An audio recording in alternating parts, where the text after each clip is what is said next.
share di Teams. Baik, pada pagi hari ini seperti biasa kita akan melanjutkan tutorial kita. Sekarang tutorial kelima ya, setelah UTS. Kemarin UTS-nya gimana hasilnya? Sesuai ekspektasi atau bagaimana kemarin? Soalnya dari Bu ini tidak menceritakan hasil UTS-nya bagaimana. Biasanya kadang anak-anak yang suka mahasiswa suka cerita sendiri gitu ya UTS-nya bagaimana. Tapi semoga semoga baik dan sesuai dengan yang diharapkan. Jikalau belum ya masih ada kesempatan untuk memperbaiki nanti di UAS ya. Oke, kita langsung mulai saja di di bagian A yang pertanyaan. Di sini kalau saya lihat tutorial 5 itu mengenai induksi EM sepertinya ya. Soalnya di sini ada hukum Faraday ya. Ada hukum Faraday itu pasti mengenai induksi EM. Biasanya ya. Induksi EM. Oke. Nah, untuk pertanyaan yang pertama, hukum Faraday menyatakan besarnya GGL induksi yang terjadi akan sebanding dengan Ini kalau kita lihat besarnya GGL induksi ya. Besarnya GGL induksi. Kalau secara matematis di sini kita tuliskan GGL induksi ya, itu dinyatakan sama dengan negatif delta flux per delta T, atau misalnya dalam bentuk turunan berarti di sini kita tuliskan negatif d flux per dt ya, d flux per dt, yang menyatakan bahwa besarnya GGL induksi itu sama dengan laju pengurangan flux magnetnya ya. Di sini kita tuliskan fluxnya itu merupakan flux magnet ya, bukan flux listrik. Ini untuk misalnya untuk satu buah kumparan ya. Di sini kita tuliskan ini untuk satu buah kumparan. Nah, untuk n buah kumparan di sini kita tuliskan untuk n buah kumparan berarti tinggal kita kalikan dengan n saja. Berarti GGL sama dengan negatif N delta flux magnetik dibagi dengan delta T-nya. Atau bisa juga dalam bentuk diferensial, berarti GGL sama dengan negatif N kemudian D flux per dt ya, seperti ini. Nah, berarti di sini yang terjadi ya akan sebanding dengan di sini laju perubahan medan magnet. Kalau laju perubahan medan magnet itu berarti secara umum di sini kita tuliskan untuk ini ya, berarti kan dB per dt ya, dB per dt. Nah, kita ingat kalau di Faraday dB per dt itu nanti akan menghasilkan akan menghasilkan medan listrik. Nah, jadi bukan GGL tetapi medan listrik. Berarti untuk yang poin A ini bukan. Kemudian untuk yang poin B itu laju perubahan medan listrik. Bukan juga ya, laju perubahan medan listrik itu berarti kalau kita tuliskan adalah laju perubahan, berarti kan dE per dt ya, dE per dt. Nah, kalau dE per dt itu nanti di Maxwell.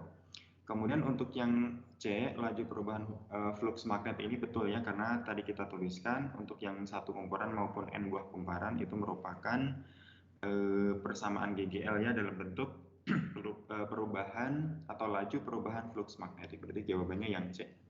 Untuk yang D, laju perubahan flux listrik ini bukan ya. Kalau laju perubahan flux listrik itu di sini kita tuliskan flux listrik ya, E kemudian biasanya delta ya. Ini kita tuliskan delta. Ini bukan.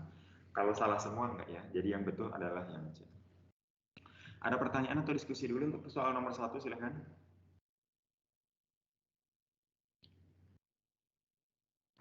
Oke, kalau tidak ada kita lanjutkan. Untuk pertanyaan kedua, jika frekuensi osilasi sumber tegangan AC dalam rangkaian RLC seri dilipat duakan ya, dikalikan 2, maka yang akan terjadi adalah bagaimana? Di sini kita dari ini ya, yang ditanyakan itu dari frekuensi osilasinya ya, dari frekuensi osilasi. Frekuensi osilasi itu berarti kan nanti hubungannya dengan omega ya. Kita tuliskan kalau di rangkaian RLC, kalau R-nya itu kan memang dari resistornya ya. Jadi tidak berhubungan dengan frekuensi. Ini dari resistornya, ini tidak berhubungan dengan frekuensi. Yang berhubungan dengan frekuensi itu merupakan yang ini reaktansi ya, reaktansi induktif dan reaktansi kapasitif. Kalau reaktansi induktif itu di sini kita tuliskan sama dengan omega L ya, omega L, atau sama dengan 2 pi F dikalikan dengan besarnya induktansi. Kemudian kalau XC atau reaktansi kapasitif itu di sini kita tuliskan 1 per omega C ya, di mana di sini kita tuliskan 1 per 2 PF kemudian C-nya. Oke. Nah, kalau frekuensinya itu menjadi 2 kali lipatnya, maka yang akan terjadi adalah untuk yang A dulu, kapasitansi reaktif. Oke, kapasitansi reaktif itu berarti untuk yang kapasitansi ya, berarti kan untuk yang C-nya ya, C tetapi diambilnya dari R-nya. Oke, ini bukan ya, karena yang berubah itu nanti untuk yang XC-nya itu ya. Untuk yang poin B, kapasitansi reaktif menjadi separuh semula. Oke. Nah, kalau di sini kita tuliskan frekuensinya itu berubah menjadi 2 kali, berarti kan di sini XC itu maaf. XC itu berarti kan di sini kita tuliskan saja ini ya, sebanding dengan 1 per F ya, sebanding dengan 1 per F, atau berbanding terbalik dengan frekuensinya. Jadi kalau kita menuliskan XC-nya itu di sini apa namanya, ini F1 ya. Misalnya di sini kita tuliskan 1 per F2, di mana F2 itu merupakan 1 per 2 kali F1-nya. Nah, berarti di sini menjadi setengah kalinya ya. Berarti untuk yang poin B ini betul. Untuk yang C, impedansi rangkaian berlipat 2 itu bukan ya. Kalau impedansi itu kan berarti kan untuk yang Z-nya ya, kita tuliskan bahwa Z itu merupakan resultan dari R kuadrat ditambah dengan XL dikurangi dengan XC dikuadratkan. Berarti bukan. Kemudian kalau amplitudo arus berlipat 2 itu tidak juga. Amplitudo arus menjadi setengah semula itu tidak juga ya, karena amplitudo itu dia tidak bergantung kepada besarnya frekuensi ya. Kita ingat kalau dalam rangkaian arus bolak-balik ya, tegangan AC itu kan kita tuliskan biasanya V itu sama dengan V maksimum, bisa sin bisa cos dari apa namanya, omega T ya, dari omega T-nya. Nah, jadi frekuensi itu sama sekali tidak ada hubungannya dengan amplitudo ya, dengan amplitudo seperti ini. Oke, ada diskusi dulu atau pertanyaan untuk soal nomor 2, silakan.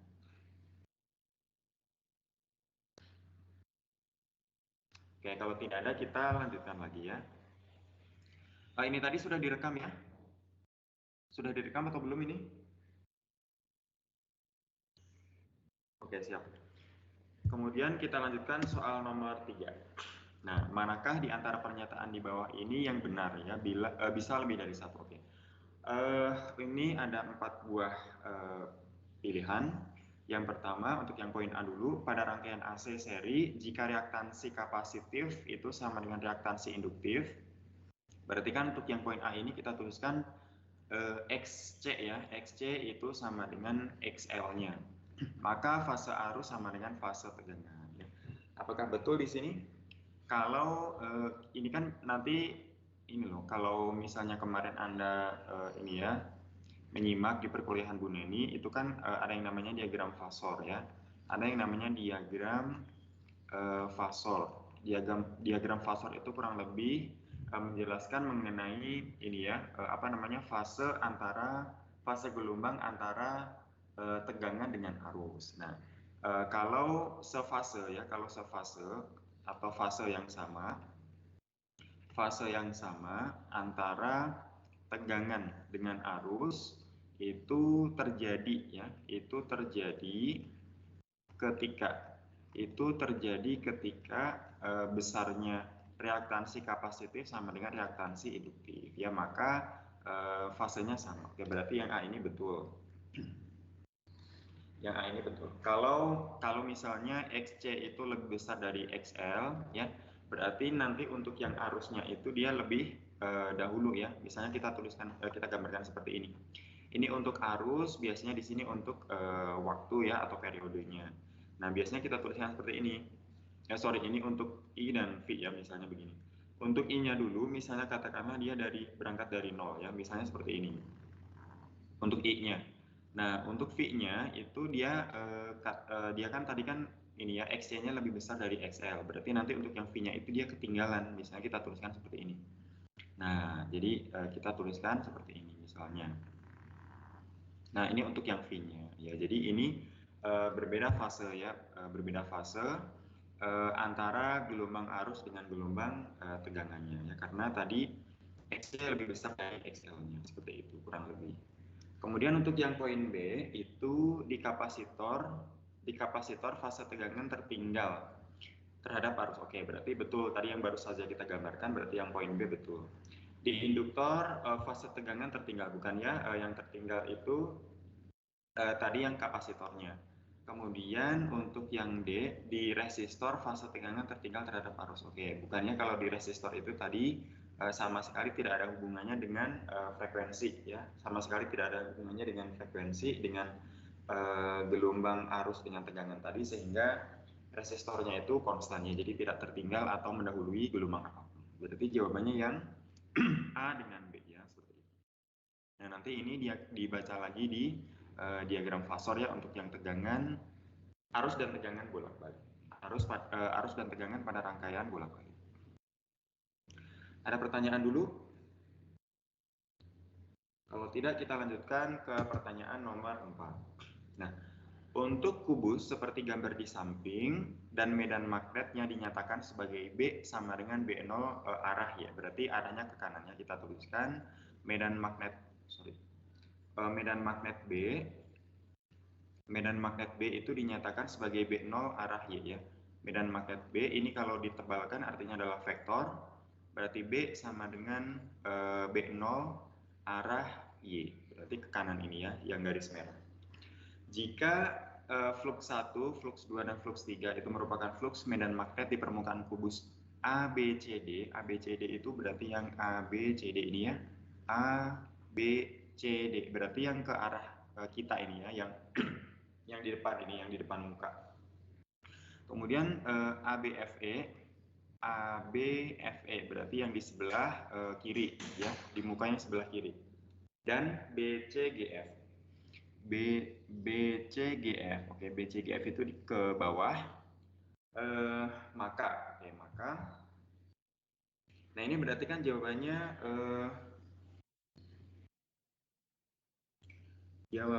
itu di sini kita perhatikan medan magnetnya. Kita tahu bahwa flux magnet ya. Kita tahu bahwa flux magnet itu dinyatakan sebagai V ya, VB. Flux magnet itu sama dengan biasanya kalau dalam bentuk integral ya, integral B.dA ya, integral B.dA. Ini secara vektor, atau kalau secara skalar kita tuliskan flux B itu sama dengan BA cos theta ya, karena perkalian dot itu menghasilkan cos, di mana theta itu merupakan sudut antara arah medan magnet dengan arah normal dari luas permukaan yang ditembus oleh medan magnet tersebut. Nah, ya sudah, berarti kan di sini untuk besarnya flux itu nanti bergantung pada medan dan bergantung pada medan dan luasnya. Karena di sini tadi kita meninjau kubus, berarti luas seluruh permukaan kubus tersebut adalah sama ya. Udah, berarti yang ini kira-kira jawabannya yang mana? Hati-hati, ini tadi untuk yang flux 1 itu untuk permukaan ABCD ya. Ini kita tuliskan ini flux 1. Flux 2-nya itu yang ABFE, ini merupakan flux 2, dan flux 3-nya itu merupakan BCGF ya. Ini flux 3. Nah, ini berarti kira-kira jawabannya bagaimana? Berarti kita hanya melihat karena luasannya sama, luas permukaan sama. Berarti kita hanya melihat permukaan mana saja yang ditembus oleh garis-garis medan magnet itu tadi. Sok, ini berarti yang mana ini? ABCD yang mana yang betul? Kalau yang A, flux 1 lebih besar dari flux 2, lebih besar dari flux 3. Oke, flux 1 itu tadi yang ABCD ya, ABCD. Kemudian untuk ABFE ya, ABFE. Oke, ABFE itu di sini ditembus ya, kita tuliskan. Di sini ABFE itu yang ditembus oleh ini ya, ditembus oleh B. Ditembus oleh garis medan magnet B. Nah, berarti di sini bisa langsung kita jawab. Ini berarti yang mana jawabannya kira-kira? Yang A, yang B, C, atau D? Yang D bukan, Pak. Oke, yang D. Coba kita cek ya, yang D katanya. Flux 2 lebih besar daripada flux 1, di mana flux 1 sama dengan flux 3. Oke. Kita melihat yang flux 1 dengan flux 3 dulu karena sama. Flux 1 tadi yang ABCD. ABCD itu ditembus oleh B ya. Flux 1 itu ditembus oleh oleh ini B-nya, kemudian yang flux 3 itu BCGF. Sorry, ABCD enggak ya? ABCD, oke, ABCD itu tidak ditembus, kemudian BCGF juga tidak. Kemudian yang ABFE itu dia ditembus. Oke, berarti ABFE itu maksudnya yang ada nilai fluxnya ya. Berarti yang di sini flux 2 itu ditembus ya. Flux 2 itu ditembus oleh B. Ditembus oleh B. Kemudian flux 1 dengan flux 3 ini berarti sama dengan 0 ya. Yang di sini nilainya sama dengan 0 ya. Kita tuliskan flux 1 sama dengan flux 3 itu sama dengan 0. Tetapi kalau yang flux 2 tadi kita tuliskan flux 2 itu sama dengan B integral ya. Integral B dot dA tadi ya. Atau sama dengan B-nya itu merupakan B0. Kemudian A-nya berarti ya tinggal ini apa namanya luas dari ABFE tadi ya, luas dari ABFE. Ya, sudah seperti ini saja. Flux itu merupakan besaran skalar, jadi ya tidak perlu arah ya. Karena kalau dulu di semester 1 Anda belajar vektor ya, belajar vektor, kalkulus vektor, atau mungkin di kalkulus juga sudah pernah ada perkalian vektor ya, perkalian dot, operasi dot antara dua buah vektor itu menghasilkan skalar ya. Nah, seperti ini. Ada diskusi atau pertanyaan dulu untuk soal nomor 4, silakan. Oke, kalau tidak ada kita next lagi untuk pertanyaan terakhir ya, pertanyaan nomor 5 untuk yang bagian A. Batang konduktor BC terletak di rel konduktor dalam ruang dengan medan magnet B yang berarah keluar bidang atau titik ini ya, titik dot itu keluar kalau cross itu dia masuk. Batang BC ditarik ke kanan, oke. Batang BC ditarik ke kanan dengan kecepatan konstan V. Dengan kecepatan konstan V ini kita tuliskan V ke kanan, B-nya itu dia keluar. Kemanakah arah arus induksi yang terjadi di batang BC? Ini kira-kira menggunakan apa ini? Ini kira-kira kita menggunakan hukum Lenz itu ya, hukum Lenz. Hukum Lenz itu memberikan kontribusi dari persamaan GGL induksi, kontribusinya itu yang melawan itu ya, yang tanda negatif itu.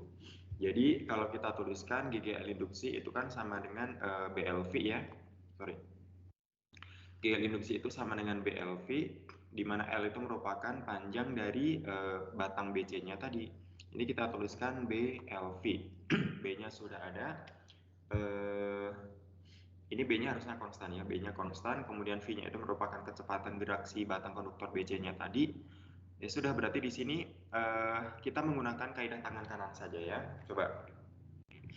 Ini dengan menggunakan tangan kanan, kalau apa namanya, ibu jari itu kan ibu jari itu merepresentasikan arah dari kecepatannya, kemudian keempat jari itu merepresentasikan arah dari medan magnetnya, sedangkan untuk telapak tangan itu merepresentasikan dari arah dari F-nya atau gayanya ya, dimana gayanya itu nanti mempengaruhi arah arusnya. Jadi dari B ke C atau dari C ke B seperti itu. Nah, yo ini berarti kira-kira jawabannya yang mana? Menggunakan kaidah tangan kanan saja.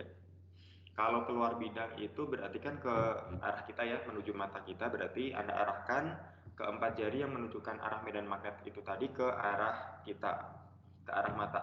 Kemudian untuk yang V-nya itu ke kanan. Nah, berarti untuk F-nya itu arahnya kemana untuk F-nya? Ini dengan menggunakan kaidah tangan kanan saja. Untuk B-nya itu dia apa namanya, keluar bidang, V-nya itu ke kanan. Berarti arah F-nya kemana? Ke atas atau ke bawah? Ke atas atau ke bawah?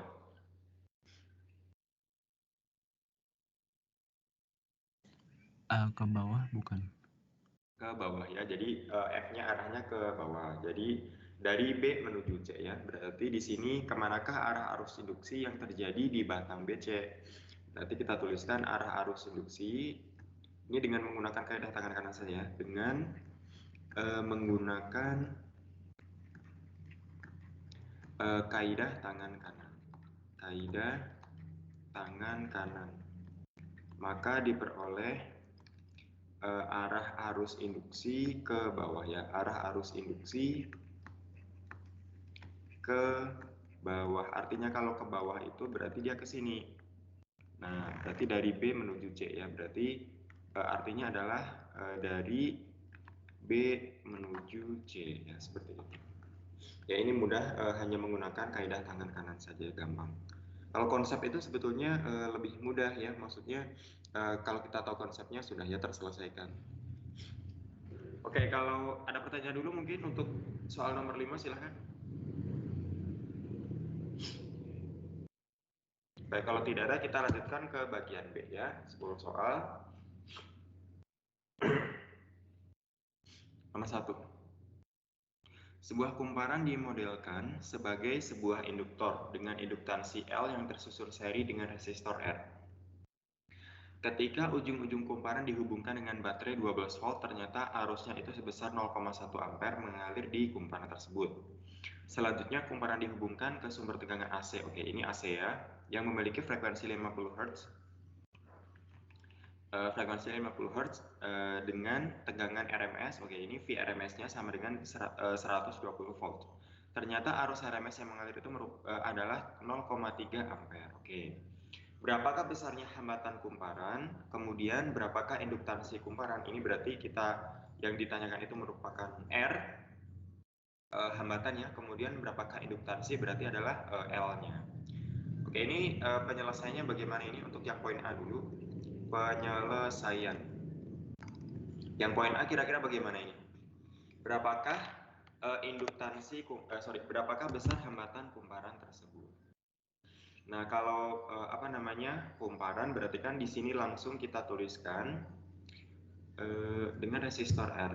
Oke, sebuah kumparan dimodelkan sebagai sebuah induktor dengan induktansi L yang tersusun seri dengan, berarti kan di sini L itu dihubungkan seri dengan hambatan atau resistor R-nya. Ketika ujung-ujung kumparan dihubungkan dengan baterai 12 volt, ternyata arusnya itu sebesar 0,1 ampere. Nah, ya sudah, berarti untuk R-nya kita langsung dari yang ini saja. Berarti untuk besar hambatan ya, berarti hambatan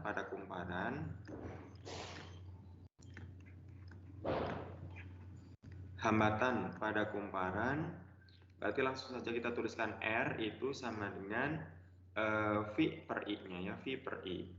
Atau di sini kita tuliskan sebelum dihubungkan tegangan AC ya, berarti kan di sini ada V1 dan I1. Nah, udah. Berarti V1-nya tadi adalah 12 volt. Kita bagi dengan 0,1 ampere ya, berarti sama dengan 120 ohm. Nah, ini untuk yang bagian A-nya ya sudah selesai. Kemudian untuk yang bagian B berapakah induktansi kumparan? Oke, yang kita cari itu adalah L-nya ya. Yang kita cari adalah L-nya. Nah, sebelum kita mendapatkan L ya, kita di sini kan punya suatu kumparan tersebut, kita hubungkan dengan tegangan AC ya, dengan tegangan AC. Berarti nanti di sini ada VRMS dan IRMS. Artinya itu merupakan nanti hubungannya dengan impedansi ya, Nah, jadi di sini kita tuliskan untuk yang B itu kita cari nilai impedansinya dulu. Kita cari nilai impedansinya dulu ya, dimana kita tuliskan Z itu sama dengan akar dari, karena tadi hanya ada L dengan R, berarti di sini kita hanya menuliskan R kuadrat ditambah dengan XL kuadrat saja ya, karena tidak dibahas reaktansi kapasitifnya ya, kapasitasnya tidak dibahas. Nah, untuk nilai R-nya itu tadi sudah ada ya, 120 ohm. Kemudian untuk XL-nya itu yang nanti akan kita cari ya, L-nya. Berarti untuk impedansinya dari mana nih kira-kira? Untuk Z-nya itu dari mana? Langsung didapatkan dari RMS-nya ya, karena kan di sini sudah ada VRMS dan IRMS, berarti untuk impedansi Z ya, untuk impedansi Z itu bisa kita tuliskan sama dengan V RMS kita bagi dengan I RMS-nya.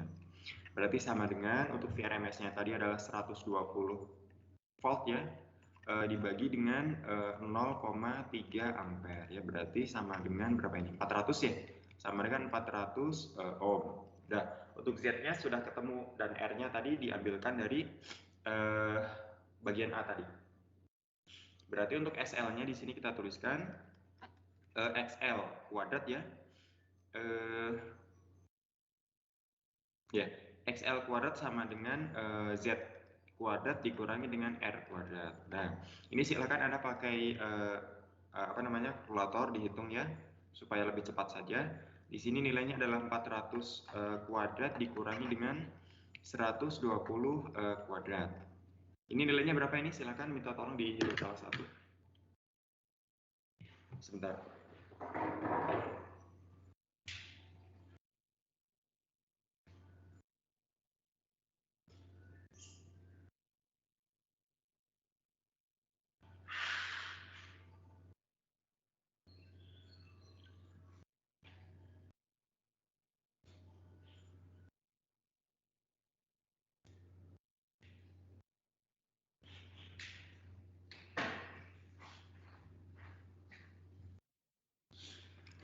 Oke, silakan hasilnya berapa? 400 kuadrat dikurang 120 kuadrat. Ini bukan bilangan ini sepertinya ya. Bilangan kuadratik atau bukan itu? Oke.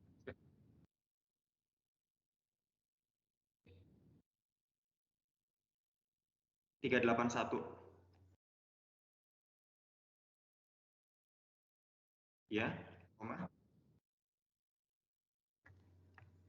Oke, ini masih XL kuadratnya. Sorry, ini sudah XL ya? Oke, siap, udah XL-nya. Nah, dari ini ohm. Kemudian dari nilai ini kita akan mencari besarnya impedansi, besarnya induktansi.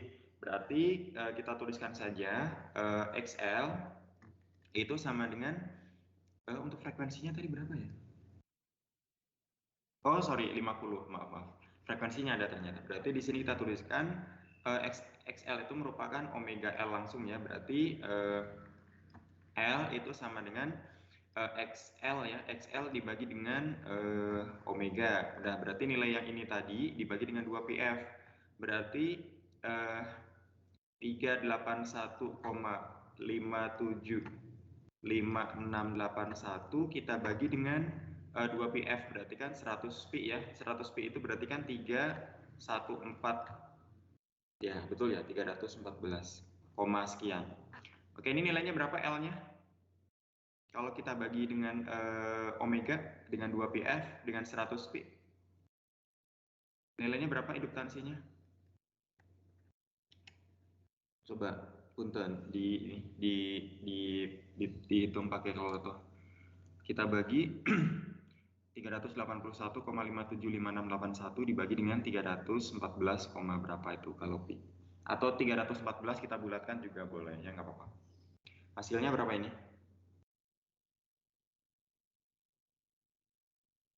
Iya, 100 pi. 1,21. Oke, satuan induktansi adalah, satuan induktansi itu apa? Henry. Oke, betul. Jadi saya tuliskan di sini saja ya, karena di bawah ini nih. Nah, saya tuliskan di sini saja. Jadi nilai L-nya itu sama dengan 1,21 Henry. Ya, udah. Ya, nilainya seperti itu ya. Ini mudah. Kalau soal hitungan tuh menurut saya ini ya, maksudnya terselesaikan gitu. Ya, konsepnya kan ini saja, impedansi, kemudian tadi menggunakan induktansi gitu ya. Cuma itu saja. Ada pertanyaan atau diskusi dulu untuk soal nomor 1?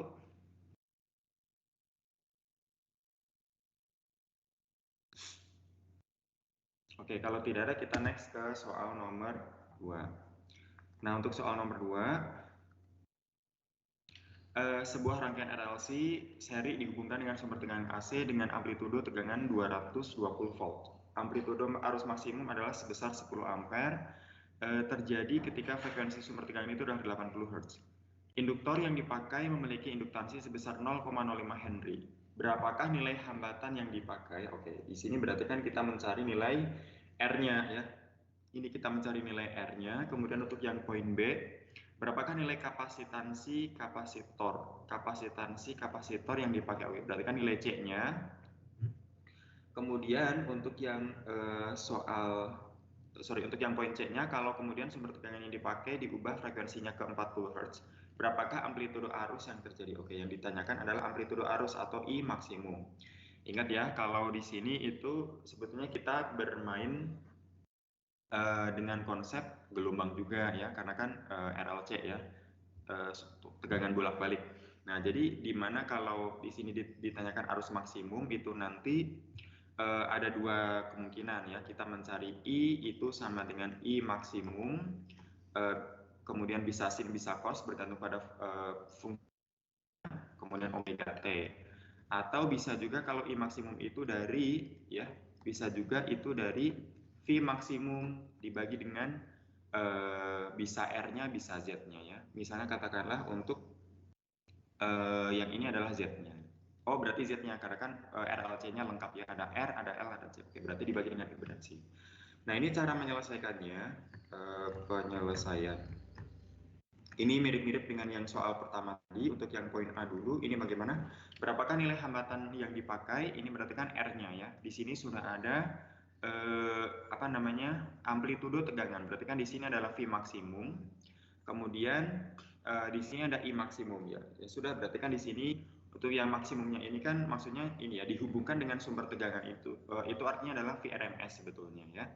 Berarti langsung saja kita tuliskan R itu sama dengan VRMS ya, atau V maksimum dibagi dengan I maksimumnya. Nah, berarti kan sama dengan langsung dari sumbernya di sini ya. Berarti kan sama dengan 220 volt kita bagi dengan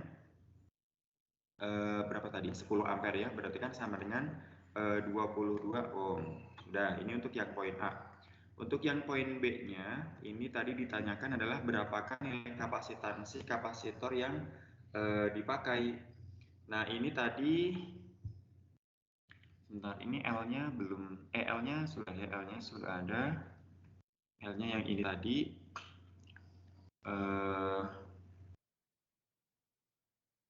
Sebuah rangkaian RLC dihubungkan dengan seri dihubungkan dengan sumber tegangan AC dengan amplitudo tegangan 220 volt. Amplitudo arus maksimum sebesar 10 ampere terjadi ketika frekuensi sumber tegangan terjadi ketika frekuensi sumber tegangan adalah 880 Hz. Induktor yang dipakai memiliki induktansi sebesar 0,05 Henry. Oke. Nah, kalau di sini kita punya nilai R dengan nilai L ya, ada R dengan L-nya sudah ada. Berarti untuk mendapatkan C-nya itu berarti bagaimana? Ini kan sudah ada frekuensinya. Frekuensi itu kan mengindikasikan bahwa dia itu mengalami ada F ya, ada F yang diketahui, berarti kan dia mengalami resonansi. Artinya kalau resonansi itu bagaimana? Resonansi itu terjadi ketika apa ini?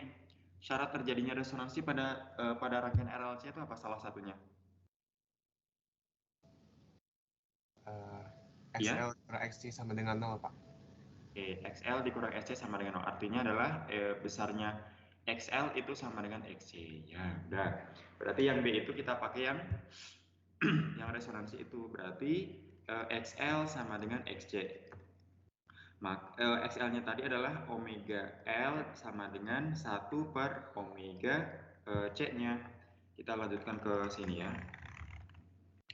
Oke, berarti untuk C ya, untuk C itu kita tuliskan sama dengan 1 per omega kuadrat L. Berarti sama dengan 1 per 4 pi kuadrat F kuadrat ya, 4 pi kuadrat F kuadrat kemudian dikalikan dengan L-nya. L-nya tadi adalah yang menggunakan nilai ini. Udah, berarti di sini kita tinggal memasukkan nilainya saja. Berarti 1 per ada ini ya, minta tolong dihitung 4 kemudian 3,14 dikuadratkan, F-nya tadi adalah 80 kuadrat dikalikan 0,05 dikuadratkan. Coba Anda hitung ini kira-kira nilainya berapa ini? 80 kuadrat itu kan 6.400 ya. Dikalikan dengan 0,05. 3,14 dikuadratkan itu sekitar hampir 10 ya, 9,8 atau berapa gitu. Coba Anda hitung I kuadrat. Ini berarti 4 dikalikan dengan 3,14 kuadrat, ini 6.400, berarti kan 6,4 kali 10 pangkat 3 dikalikan dengan 0,05 dikuadratkan, berarti kan 5 kali 10 pangkat negatif 2 dikuadratkan, berarti 25 kali 10 pangkat negatif 4 ya. Ya, negatif 4. Nah, berapa ini? 4 dikalikan 25 itu kan 100, berarti ini nanti menjadi minus 2. Ini dengan ini nanti menjadi minus 2. Coba dilanjutkan, ini kira-kira nilainya berapa? 1 per 3,14 kuadrat dikalikan 6,4 kali 10 pangkat 1, kurang lebih. Coba ini kira-kira nilainya berapa? C-nya itu.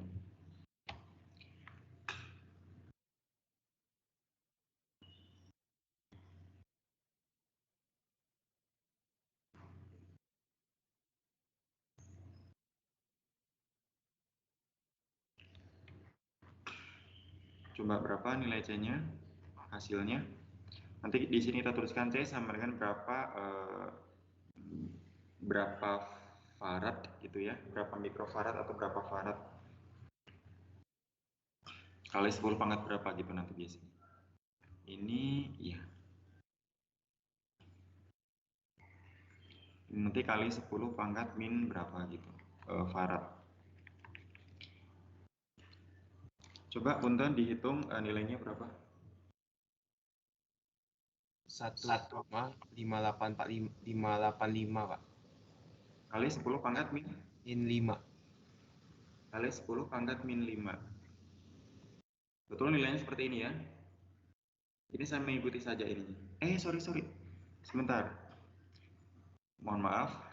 Ada yang salah, maaf. Ini L-nya itu tidak kita kuadratkan ya, sorry. Maaf. Mohon maaf sekali, ini L-nya tidak kita kuadratkan ya. Sorry. Ini L-nya itu tanpa kuadrat ya. Maaf, ini saya hapus.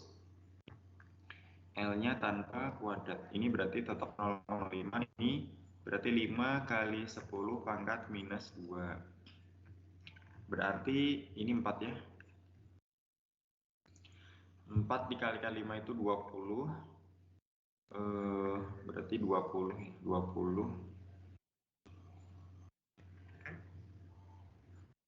Coba ini dihitung. Berarti kita tuliskan sebentar ya. 20 kemudian 3,14 dikuadratkan, ini berarti tinggal 6,4 kali 10 pangkat 1. Betul ya? Ya. Sorry, ini tadi L-nya ini ya saya kuadratkan. Ternyata L-nya tidak. Nah, silakan ini kira-kira hasilnya berapa ini? 7,924 Pak. 7,924. Oke. 7,924 kali 10 pangkat min 5 juga Pak. Oke, minus 5 farad ya. Oke, berarti hasilnya adalah nilai kapasitornya adalah nilainya segini ya. Berarti kalau kita jadikan mikrofarad kurang lebih C itu sama dengan 79,24 mikrofarad ya. Dan sekarang yang terakhir yang poin C. Yang poin C, aduh sudah jam 7 lebih. Yang poin C itu di sini kalau kemudian sumber tegangan yang dipakai itu diubah frekuensinya menjadi 40 Hz, berapakah amplitudo arus yang terjadi? Oke. Nah, di sini perlu diperhatikan yang 80 Hz tadi itu merupakan frekuensi resonansi antara ini ya. Frekuensi resonansi di rangkaian RLC tadi ya, di mana XL-nya itu sama dengan XC. Nah, jika frekuensinya itu kita ubah, tidak lagi nilainya itu menjadi 80, bisa kurang bisa lebih, misalnya tadi di sini adalah 40, maka sudah tidak terjadi resonansi lagi ya, Nah, berarti di sini kita untuk menentukan I-nya nanti kita menggunakan impedansi ya, kita menggunakan impedansi. Berarti untuk yang poin C ini nanti impedansi biasa. Berarti Z itu sama dengan akar dari R kuadrat ditambah dengan, karena XL dengan XC-nya itu tidak lagi sama, maka XL ada selisih antara reaktansi induktif dengan reaktansi kapasitif. XL dikurangi dengan XC dikuadratkan. Nah, coba. Ini berarti kita hitung dari situ. Sebentar ini. Oke, tidak ada space lagi, saya buatkan sebentar. Bentar ya. Ini saya duplicate. Kemudian ini saya hapus. Ini juga saya hapus. Oke. Ya, ini lagi. Oke, untuk yang poin C-nya kita bahas bersama-sama. Yang poin C-nya. Oke, untuk tadi ditanyakan apa sih? Lupa. Oh, sorry. Arus maksimum ya, arus maksimum. Berarti untuk mendapatkan arus maksimum atau amplitude ya, arus maksimum, berarti kita cari dari impedansi ya, impedansi.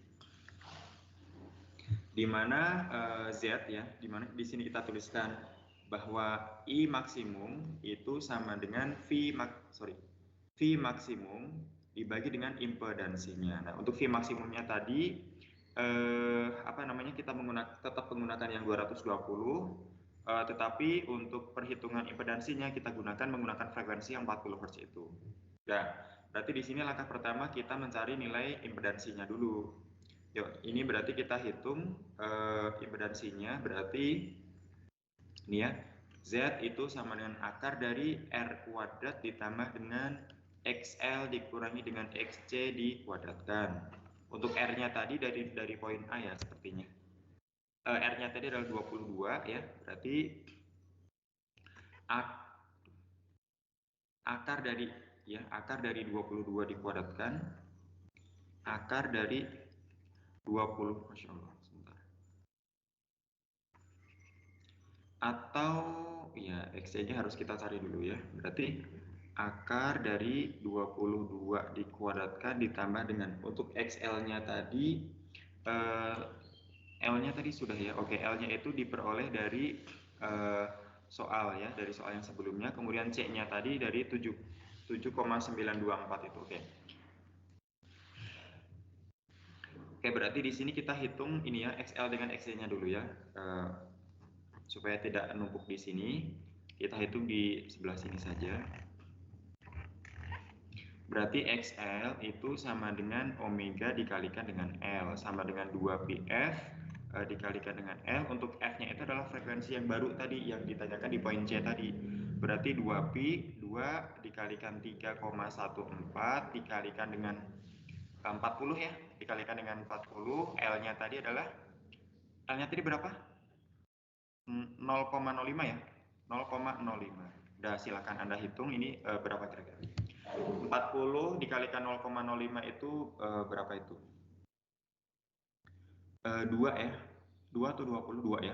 2 dikalikan 2, 4. Berarti 4 dikalikan 3,14 berarti berapa itu? 12,56. 12,56. Ya, sorry. Share screen Papa nggak tershare ke Maaf. Oke. Ini sebentar. Sorry. Oh, jadi ini ya, apa namanya? Tadi ketika mengedit ini ya, mohon maaf. Sudah muncul lagi? Sudah, Pak. Sudah ya? Sudah ya, harusnya sudah ya. Ya. Oke, kalau sudah ini tadi yang tidak terlihatnya dari mana tadi? Dari yang ini tadi kan sudah ya, untuk yang soal 2 poin B kan sudah ya, sudah kita bahas. Sekarang untuk yang poin C-nya tadi, yang ini tadi sudah nampak atau belum? Yang belumnya dari yang ini, dari yang poin C ini, atau yang dari yang mana? Iya Pak, yang dari arus max. Oke, siap.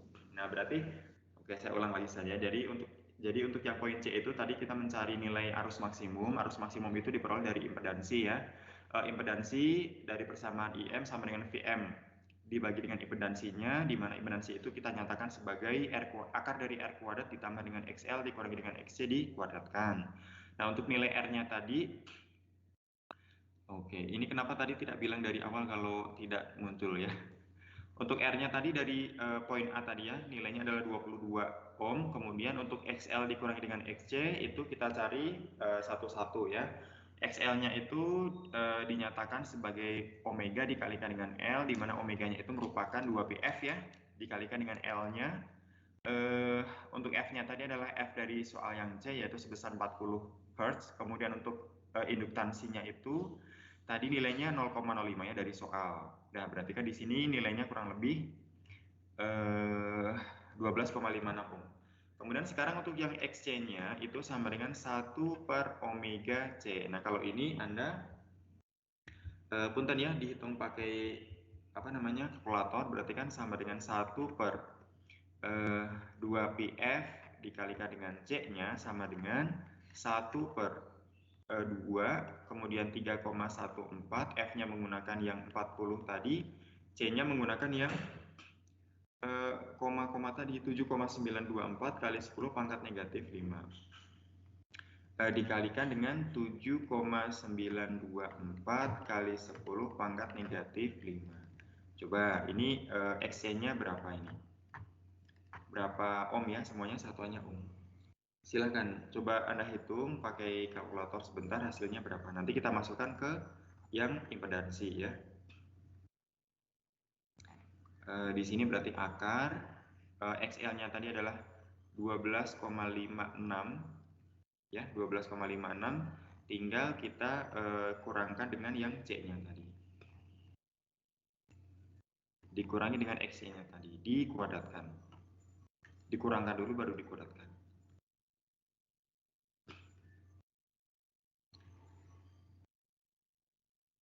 Silakan hasilnya untuk XC-nya berapa? Ini berarti 484 ya. Ditambah dengan berapa ini? Nah, baru nanti kita masukkan ke sini V maksimumnya tadi adalah 220 dibagi dengan impedansinya yang nanti akan kita dapatkan di sini. So, ini untuk SC-nya dulu berapa ini? Silakan.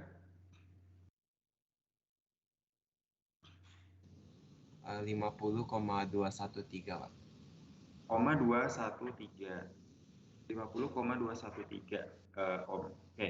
Nah, di sini kita masukkan ini nanti kalau X-nya lebih besar tidak apa-apa. Kalau X-nya lebih besar itu berarti nanti ya besarnya reaktansi kapasitif lebih besar gitu ya. Berarti kemungkinan besar untuk arusnya itu ini ya, untuk gelombang arusnya itu mendahului gelombang tegangannya ya, seperti itu.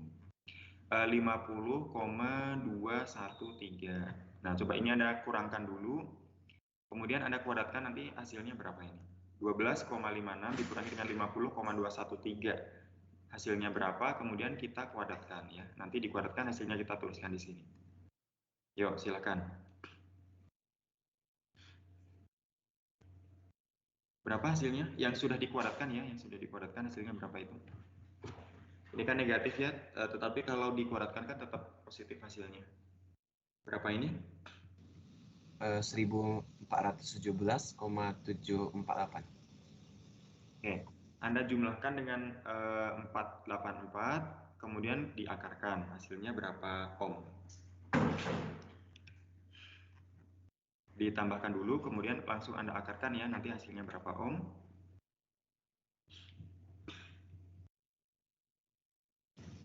43,61 Pak. 43,61. Baik. Kemudian kita masukkan ke sini untuk impedansinya berarti 43,61. Nah, ini 220 dibagi 43,61 sekitar 5, mungkin atau 4, 5 atau 4 ini? 5 Pak. Ya 5. Berapa? 044 ampere ya. Oke. Nah, oke. Nah, jadi besarnya arus maksimum itu dicari menggunakan ini ya. Ini maksudnya tidak terlalu susah ya. Bahkan dulu di SMA mungkin sudah pernah, entah kelas berapa, pasti Anda sudah pernah mendapatkan materi ini ya. Oke, Oke, ada diskusi dulu atau pertanyaan untuk soal nomor berapa ini tadi? Soal nomor 2. Ini standarnya maksudnya untuk RLC memang dicari ya ada impedansi, ada reaktansi kapasitif, induktif, ada resistor itu sendiri, ada frekuensi, resonansi ya, dan yang lain. Oke, kalau tidak ada kita lanjutkan ke soal nomor 3 ya. Sebuah rangkaian RLC seri dihubungkan dengan sumber tegangan AC yang berbentuk Vs fungsi waktu sama dengan 120 V 120 volt mungkin ya, 120 volt sin 100 T plus V per 3 dengan T dalam detik. Nilai induktansi, hambatan, dan kapasitansi berturut-turut adalah L 100 mH, R-nya adalah 20 ohm, serta kapasitas kapasitornya adalah 2 mF. Tentukan impedansi total rangkaian. Tentukan impedansi total rangkaian. Tentukan arus yang mengalir sebagai fungsi waktu. Arus yang mengalir sebagai fungsi waktu. Oke, berarti kan nanti kurang lebih mirip dengan yang ini ya, karena kan fungsi waktu. Berarti I dalam kurung T sama dengan kurang lebih seperti ini bentuknya dalam bentuk fungsi gelombang. Kemudian yang C itu tentukan VAC ya. Jadi VAC itu adalah tegangan bolak-baliknya. Yang poin D-nya itu adalah berapakah daya rata-rata yang diberikan sumber tegangan. Oke. Ini penyelesaiannya juga kurang lebih ini menggunakan persamaan yang sama dari nomor 1 dan 2 tadi. Penyelesaian. Oke, untuk yang poin A ini mudah ya, menggunakan yang tadi saja. Tentukan impedansi total rangkaian. Berarti kan dari sini saja. Untuk Z-nya itu sama dengan impedansi ya. Berarti akar dari R kuadrat ditambah dengan XL dikurangi dengan XC dikuadratkan. Yuk kita ulang lagi. Ini agak cepat sedikit ya, nanti sudah setengah 8 ya, dan saya harus ke kampus. R-nya tadi, oke, R-nya sudah ada ya, berarti langsung saja. Atau mau dihitung dulu boleh ya, kita mau hitung dulu boleh. XL itu sama dengan omega L, Anda siap-siap kalkulator ya, sama dengan 2PF dikalikan dengan L-nya, berarti sama dengan 3,14 dikalikan dengan frekuensinya tadi berapa? Frekuensinya tadi, oh dari sini ya. Frekuensi itu kan dari depan ini, dari depan omega T. Ya sorry, di depan T itu ya, berarti kan omeganya di situ langsung.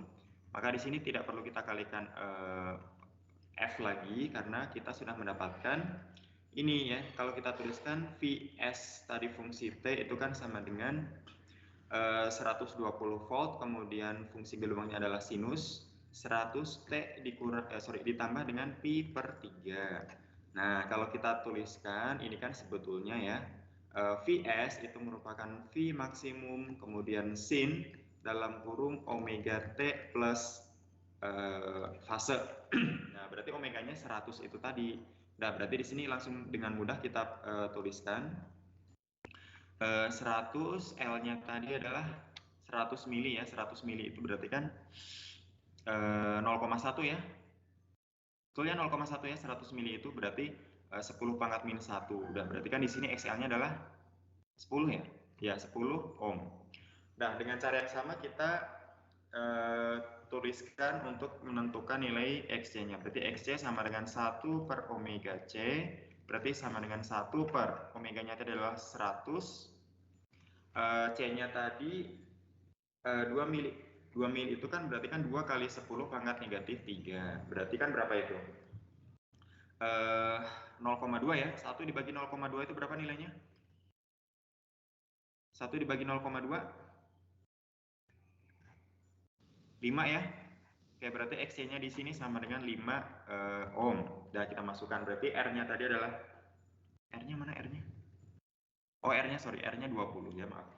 R-nya 20 berarti kan sama dengan akar dari 20 kuadrat ditambah dengan 10 dikurangi dengan 5 dikuadratkan. Berarti kan sama dengan ini juga sepertinya bukan bilangan kuadratik ya, 400 dikurangi dengan 25. Berapa ini? 375 ya. Punten dihitung pakai kalkulator nilainya berapa ohm ini? Impedansinya akar dari 375. Ini deket-deket ke 361 ya, berarti sekitar 18. Sorry, maaf. Ini tambah ya, mohon maaf. Ini tambah berarti 425 ya, mohon maaf. 425. Punten dihitungkan akar dari 425 itu berapa?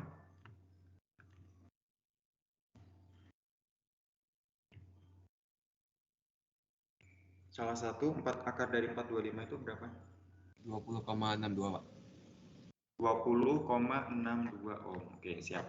Nah, untuk yang poin A sudah. Sekarang yang poin B-nya. Tentukan arus yang mengalir sebagai fungsi waktu. Oke, yang diminta itu adalah menentukan arus sebagai fungsi waktu. Berarti caranya, oke ini sepertinya agak panjang ya. Oke, saya membuat ini lagi. Sebentar. Saya bikin halaman baru lagi ya. Saya buatkan halaman baru dulu sebentar. Saya duplicate. Kalau ini masih kelihatan di layar Anda? Masih atau tertutup? Masih, Pak. Masih.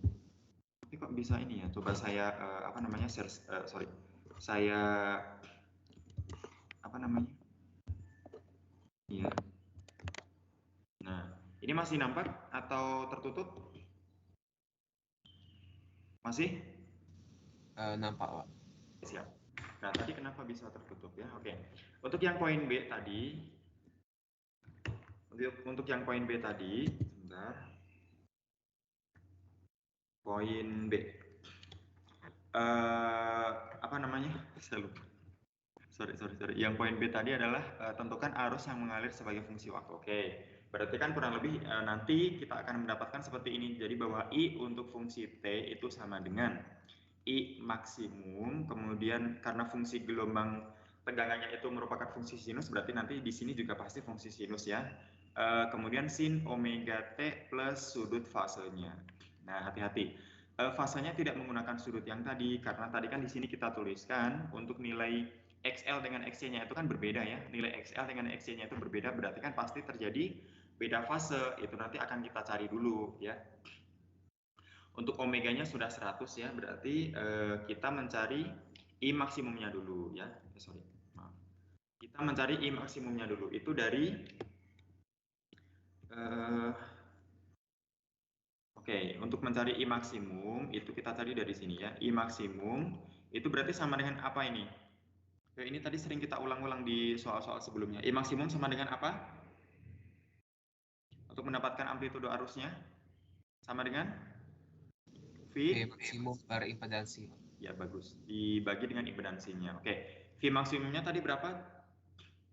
Coba Anda sambil lihat ini ya. Anda sambil lihat soalnya. V maksimumnya berapa tadi? Ya, 120 volt. Impedansinya barusan tadi berapa? 20, komanya saya lupa. Koma berapa tadi? Yang tadi dari poin A tadi loh. 20-nya ingat tapi komanya lupa saya. 20,62, Pak. Oke, 20,62. Nah, punten Anda hitungkan untuk I maksimumnya tadi, ini berapa? 6, enggak ada 6 ya, 5, 5, berapa ini? Coba. 5,82 ampere. Udah. Untuk I maksimumnya sudah ya. Sekarang untuk omega T tadi sudah ada. Untuk frekuensi sudutnya ya. Omeganya itu adalah 100. Nah, untuk yang V-nya ini baru kita cari dulu ya. Untuk V-nya kita cari. Dari mana ini untuk mendapatkan sudutnya? Sudut fase ya. Hati-hati, fase itu ada sudut fase, ada fase biasa. Kalau sudut fase pasti satuannya derajat. Tapi kalau fase itu dia biasanya tanpa satuannya kalau fase. Oke, sudut fase itu dicari dari tangen. Pasti kalau sudut itu kita cari dari tangen ya. Tangen theta itu berarti kan sama dengan selisih dari reaktansinya ya. Berarti kan di sini adalah XL dikurangi dengan XC dibagi dengan resistornya. Udah. XL-nya tadi berapa? Yang tadi dari poin A tadi saya lupa. XL-nya berapa tadi? Kalau R-nya 20 ya saya ingat. Kalau XL-nya tadi berapa? Dari poin A tadi coba Anda lihat sebentar. XL-nya berapa tadi? 10. XC-nya berapa? 5. Oke, 5. Berarti sama dengan 5/20 ya, berarti 1/4. Nah, ini masih tangen theta, berarti theta sama dengan arkes tangen atau tangen pangkat -1 dari 0,25. Coba Anda hitung, kira-kira tetanya berapa derajat? 0,25. Tangen 0 itu kan dia di 0 ya, berarti ya mungkin sudutnya sudut-sudut kecil. Sekitar di bawah 30 mungkin, atau di bawah berapa? Berapa sudutnya? Di bawah 30 ya kayaknya. Berapa? 14 derajat. Oke, ya 14 derajat. Udah. Berarti untuk fungsi nilai untuk fungsi arusnya ya, fungsi arus sebagai fungsi waktu berarti kita tuliskan fungsi arus sebagai fungsi waktu atau fungsi arus terhadap waktu gitulah ya, fungsi arus terhadap waktu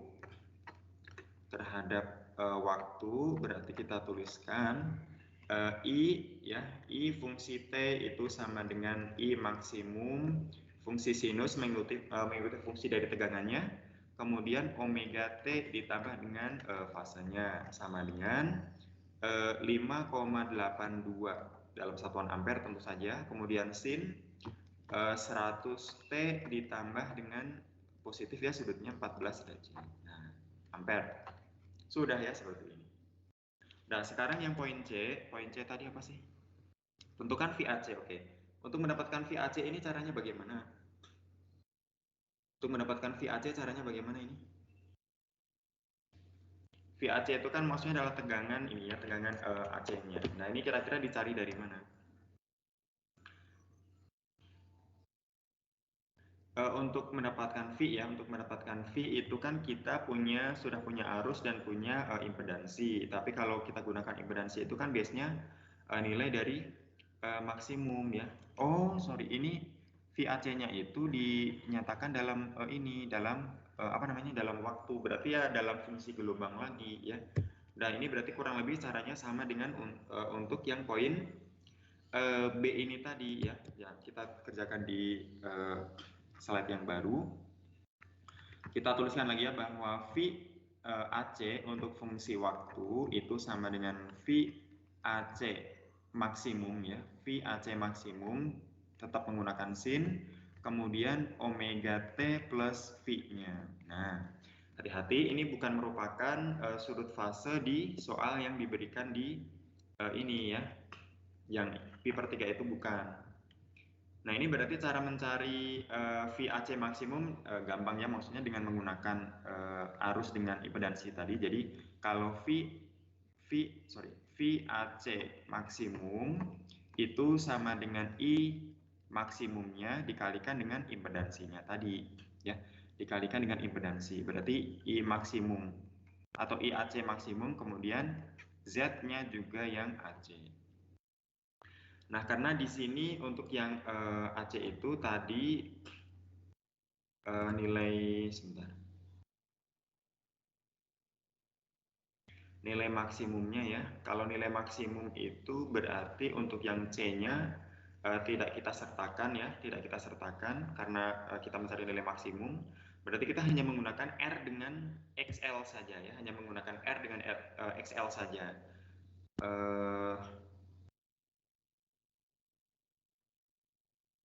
Betul ya, seperti itu.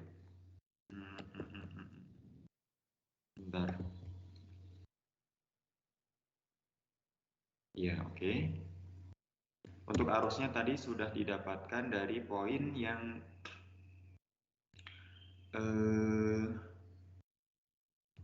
B ya, ini yang 5,82 itu. Nah, yuk kita hitung ya. Berarti sama dengan 5,8, langsung di sini 5,82 dikalikan dengan ini berarti kan akar dari R kuadrat ditambahkan dengan XL kuadrat saja ya. Berarti sama dengan 5,82 dikalikan dengan akar dari 20 kuadrat ditambah dengan XL-nya berapa tadi saya lupa. 10 ya? Betul 10? XL-nya oke, betul 10 ya. XL-nya betul 10. Berarti di sini 20 kuadrat ditambah dengan 10 kuadrat. Akar 300 itu berapa? 5,82 dikalikan dengan akar 300. 10 akar 3. Akar 3 itu sekitar 1, berapa itu? Berapa ini akar 300 dikalikan dengan 5,82? 10 akar 3 itu sekitar 1,6 ya. Ya, 1,6 berarti sekitar 16. Atau berapa itu? Hasilnya berapa ini? 5,82 dikalikan akar 300. Pak, itu seperti akar 500 nih. Oh iya, sorry. Astagfirullahaladzim. Maaf, ini betulnya akar 500. Oke. Thank you. Ini akar 500 ya, 10 akar 5. Dan ini berapa ini? 5,82 dikalikan akar 500, besarnya berapa? 130,135, Pak. 135 volt. Nah, terus sekarang kita mencari sudutnya lagi. Nah, untuk mendapatkan sudutnya, karena di sini hanya ada XL dengan R, ya sudah, berarti di sini tangen theta, siap-siap lagi ya kalkulatornya, sama dengan XL dibagi dengan R-nya. Sama dengan XL-nya tadi adalah 10 per 20, berarti kan setengah ya. Tangen setengah, berarti kan theta sama dengan arkes tangen atau tangan pangkat min 1 dari 0,5. Tangan yang nilainya setengah itu berapa ini? Tangen 1 itu kan 45, berarti ya mungkin kalau 30 itu sepertiga akar 3 ya. Dan antara 30 sampai 45 mungkin. Mungkin ya. Berapa ini hasilnya? 26,57, Pak. Kurang dari 26,57. Nah, berarti kita masukkan untuk yang nilai tegangannya, berarti VAC untuk fungsi T itu sama dengan VAC maksimum, kemudian sin omega T ditambah dengan sudut fasenya. Mohon maaf. Ditambah dengan sudut fasenya. Nah, maksudnya begini. Berarti kan sama dengan 130,135. Ini maksimumnya indeks maksudnya ya, bukan dikalikan, tetapi maksimumnya itu indeks di bawah sini. Kemudian sin dalam kurung ini tetap 100T ditambah dengan 26,57 dalam satuan derajat ya. Dan seperti ini. Kemudian terakhir untuk yang poin D, tadi ditanyakan apa sih? Lupa saya. Yang poin D itu adalah berapakah daya rata-rata yang diberikan sumber tegangan. Oke, daya rata-ratanya yang diberikan sumber tegangan. Berarti di sini untuk yang poin D-nya kita tuliskan ya daya rata-rata ya, daya rata-rata.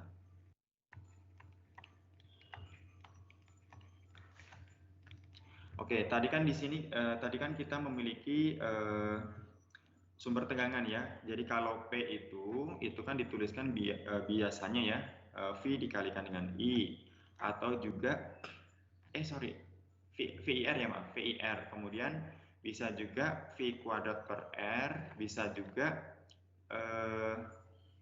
apa lagi? I kuadrat. Kalau kita pakai I kuadrat apa? I kuadrat R ya, kalau nggak salah. Betul seperti ini? P itu V kali I atau V kali ada R-nya? Lupa saya. Halo, P itu rumusnya apa? Betul? VIR atau V kali I saja? Oh, nggak pakai ya? Ya, sorry. Betul ya, V dikalikan dengan I saja. Sebentar. Ini, oke, V dikalikan dengan I. Tapi ini betul ya, V kuadrat per R. Kemudian di sini I kuadrat dikalikan dengan R.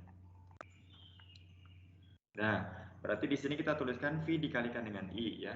Karena rata-rata berarti kan nanti kita menggunakan yang apa namanya daya rata-rata ya, yang menggunakan diagram Fasor itu kita tuliskan bahwa P rata-rata itu sama dengan V dikalikan I tadi ya. Berarti kan V-nya adalah V maksimum, I-nya itu juga I maksimum dikalikan dengan cos dari sudut apa namanya fasenya ya, sudut fasenya. Nah, berarti kan sama dengan untuk V maksimumnya nilainya berapa ini?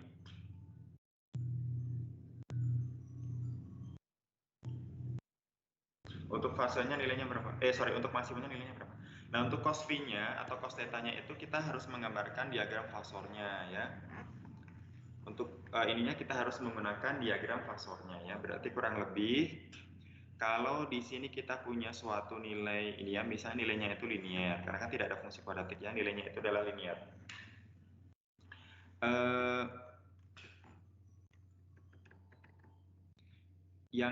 Yang miring ini itu pastikan nilai dari impedansinya.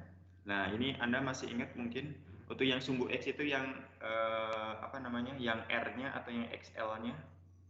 Ini kan tadi kan kita hanya punya dua ya, untuk yang XL sama R-nya. Masing-masing apa ini? Yang sumbu X-nya itu yang R ya, sumbu X-nya itu yang R-nya, ini yang nilai XL-nya ya. Berarti diagram Fasor itu untuk yang kasus ini seperti ini. Untuk nilai cos itu kan berarti kan apa? Sampingnya berarti kan R per Z udah. Berarti di sini V maksimum, I maksimum dikalikan dengan R per Z-nya ya. Impedansinya tadi sudah kita dapatkan dari poin C-nya itu. Nah, untuk V maksimumnya nanti Anda hitungnya V maksimumnya itu nanti menggunakan yang ini. Ya, maksudnya tinggal menghitung saja ya, mudah. Ini V maksimum. Untuk I maksimumnya itu berarti yang ini ya. Ini adalah I maksimum. Untuk R-nya itu yang ini, XL-nya yang ini ya. Impedansinya yang impedansinya akar 500 ini tadi ya. Dan ini berarti yang Z-nya. Ini yang R-nya. Nah, maksudnya seperti itu ya. Anda hitung sendiri nanti dia berapa watt. Ada pertanyaan dulu untuk soal nomor 3. Ini baru 3 soal yang kita bahas ya. Kalau tidak ada, kita next lagi. Untuk soal nomor 4. Tahun 1996, NASA melakukan percobaan menghasilkan GGL memanfaatkan medan magnet bumi. Sebagai kawat konduktor sepanjang 20 km digantungkan di luar pesawat ulak-alik Atlantis. Pesawat tersebut memiliki kecepatan orbit 7,6 dan mengalami medan magnet bumi sebesar 5,1 kali 10 pangkat negatif 5 Tesla ya, berarti sekitar 0,5 mikrotesla. Oke, di sini sangat kecil medan magnetnya. Anggaplah kawat tersebut bergerak tegak lurus terhadap medan magnet bumi. Berapakah GL yang terjadi antara kedua ujung kawat tersebut? Oke, ini mudah ya penyelesaiannya. Oke, ini kira-kira kita menggunakan persamaan yang mana ini? Di GL saja ya, di GL induksi. Ini ada kecepatan, kemudian ada panjang kawat konduktor, ya. Kemudian ada B-nya.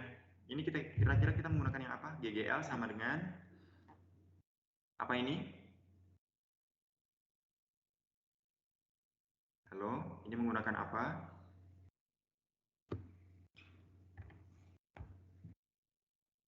Halo, ini menggunakan apa ini? GGL sama dengan?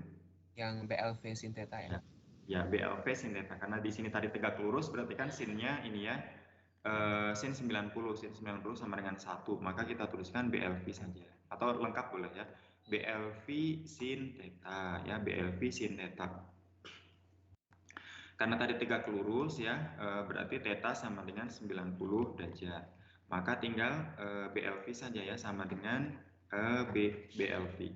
Nah, berarti kan B-nya tadi yang ini tadi ya 5,1, Anda siap-siap kalkulator, kali 10 pangkat negatif 5, L-nya tadi adalah 20 km, berarti 20 kali 10 pangkat 3 dikalikan dengan 7,6 km per sekon. 7,6 kali 10 pangkat 3 juga. Silakan GGL-nya kira-kira berapa volt? Anda kalikan 5,1 dikalikan 20 berarti kan berapa itu? 102 ya. 102 dikalikan 7,6 kali 10 pangkat 1. Ini saya tuliskan sama dengan 102 dikalikan 7,6 kali 10 pangkat 1. Ini kira-kira nanti jawabannya berapa volt?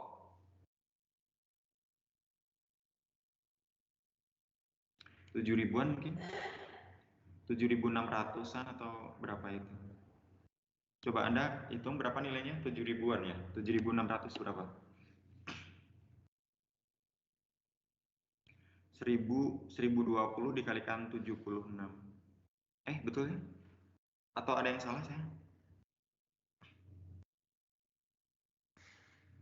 Betul ya kayaknya ya. Oke, berapa ini hasilnya? 7.752 volt. 7.752 ya. 7752 volt. Oke. Ya ini gampang. Kita next lagi untuk soal nomor 5 ya. Hampir jam 8. MRI adalah teknik pencitraan bagian dalam tubuh manusia memanfaatkan medan magnet yang kuat. Jadi ini magnetic resonance imaging ya kalau nggak salah. Salah satu faktor keselamatan yang perlu diperhitungkan adalah menjaga keselamatan pasien jikalau medan magnet yang sedang dipakai tiba-tiba mati. Hal tersebut akan memicu terjadinya gaya reduksi dalam tubuh yang akan menyebabkan terjadinya arus listrik dalam tubuh. Ya ini jadi bahaya ini ya. Misalkan luas bagian tubuh yang terkena flux magnet MRI itu adalah 0,03 meter persegi dan tegak lurus bidang ini menembus medan magnet 1,5 Tesla. Oke, ini besar sekali medan magnetnya 1,5 Tesla. Tentukan waktu terpendek yang diizinkan untuk medan magnet ini untuk menghilang ya. Jadi kalau lama-lama tadi kan terjadi arus ya karena kan terjadi gaya induksi. Jikalau gaya induksi rata-rata yang terjadi mesti harus di bawah 0,01 volt. Oke. Ini kita menggunakan GGL induksi tetapi menggunakan yang flux ya karena kan ada perubahan medan magnet terhadap waktu. Jadi penyelesaiannya berarti kan kita gunakan GGL induksi ya. GGL induksi sama dengan delta flux per delta T ya, delta flux per delta T. Tadi yang dicari apa sih?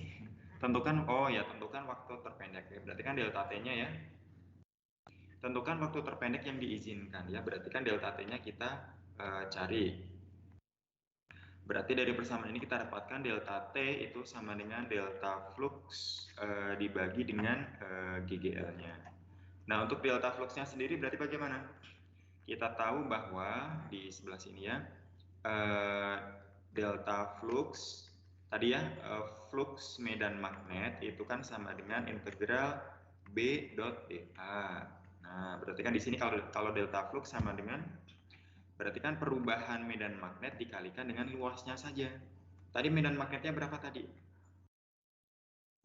Medan magnetnya berapa tadi? Ini ya 1,5, berarti kan di sini kita tuliskan 1,5 dikurangi dengan 0 ya, dikalikan dengan A-nya. Luasnya tadi adalah 0,032 meter persegi. Berarti kan 1,5 dikalikan dengan 0,032 ini tadi. So ini Anda hitung hasilnya berapa ini? 1,5 dikalikan 0,032 hasilnya berapa? 48 ya? 0,048, betul? Enggak. Betul ya? Betul atau salah ini? Halo? Betul hasilnya 0,048 atau salah? Benar, Pak. Oke. 0,048 Weber ya, satuan flux itu adalah Weber. Ya sudah, berarti di sini langsung aja kita tuliskan 0,048 dibagi 0,01. Berapa itu? Hasilnya berapa? 4,8 ya? 4,8 sekon. Nah, jadi waktu maksimum agar masih selamat ya ketika ketika medan magnetnya itu tiba-tiba mati tadi adalah 4,8 sekon ya, jadi sangat-sangat sebentar sekali. Oke, hanya itu saja. Kemudian untuk yang soal berikutnya, arus listrik yang mengalir di sebuah induktor 5 mH berubah seperti pada grafik. Hitunglah rata-rata gaya induksi untuk interval waktu A 0 sampai 3 milisekon, berarti yang ini, yang di kiri ini ya, yang B 3 sampai 5 dan yang C 5 sampai 10. Hitunglah rata-rata gaya induksi. Oke. Yang kita cari adalah gaya induksi. Kita punya arus dan waktu ya, arus terhadap waktu. Ini kita menggunakan apa ini kira-kira? Tadi ada induktornya, ada L-nya. Ini kita menggunakan apa kira-kira?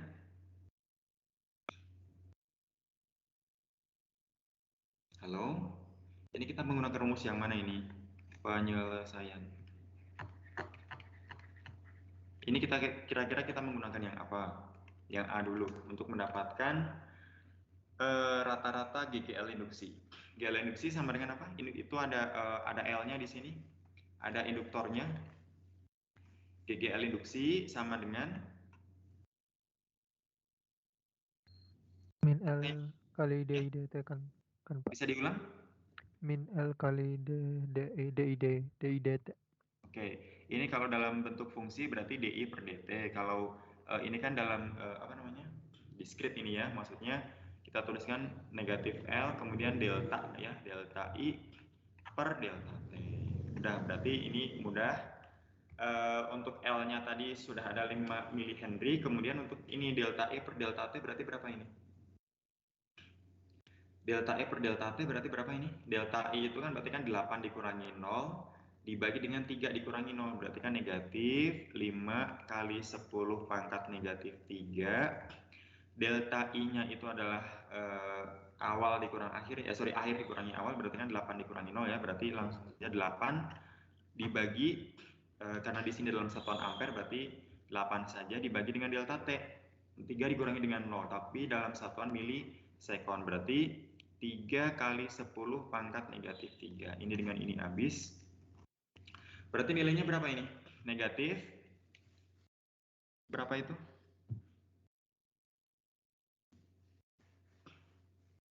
Halo, negatif berapa itu? 40 per 3 ya, saya tuliskan di sini aja lah. 40 per 3 volt ya, udah 40 per 3 volt.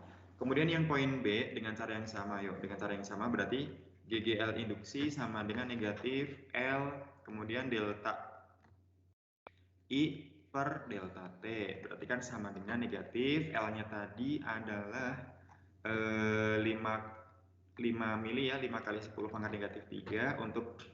Untuk delta I-nya berarti berapa di sini? Karena delta I-nya konstannya delta I-nya ya betul ya, 8 dikurangi 8 berarti kan di sini 0, maka tidak ada GGL induksi yang ditimbulkannya 0. Kemudian untuk yang poin C dengan cara yang sama juga, berarti GGL induksi sama dengan negatif L kemudian delta I per delta T-nya sama dengan negatif 5 kali 10 pangkat negatif 3 untuk I-nya itu berarti kan dari 8 ke 0 ya, berarti negatif 8. Negatif 8 dibagi 10 dikurangi 5 berarti 5 kali 10 pangkat negatif 3 ya. 5 kali 10 pangkat negatif 3. 5 kali 10 pangkat negatif 3. Ini berarti habis, berarti sama dengan 8 ya. GGL induksinya sama dengan 8 volt. Nah ya seperti ini. Kemudian sudah jam 8. Kita lanjutkan ya untuk soal nomor 7. Anda kuliah lagi setelah ini jam berapa? Oke, jam 9 ya. Kita tuntaskan sedikit lagi nggak apa-apa ya.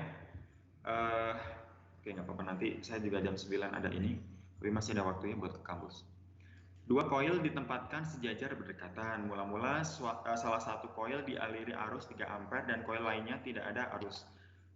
Lalu dalam interval waktu 50 milisekon arus dimatikan. Ternyata di koil lainnya terjadi GGL induksi ya.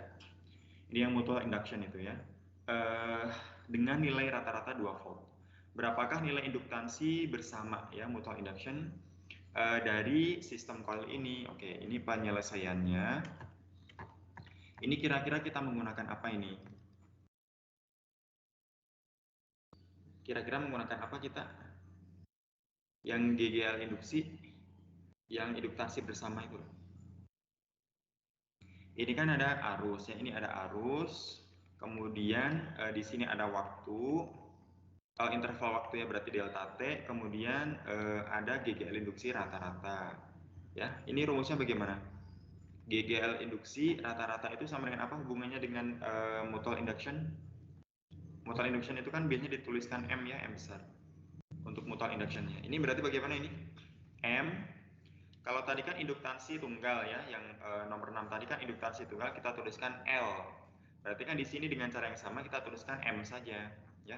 Kita tuliskan M saja. Berarti setelah itu ada delta I per delta T. Ya, sudah, berarti untuk yang M-nya ya tinggal M, berarti kan sama dengan apa ini? GGL induksi dikalikan dengan delta T per delta I-nya ya. Nah, berarti kan sama dengan untuk GGL induksinya adalah 2 volt, delta T-nya tadi berapa?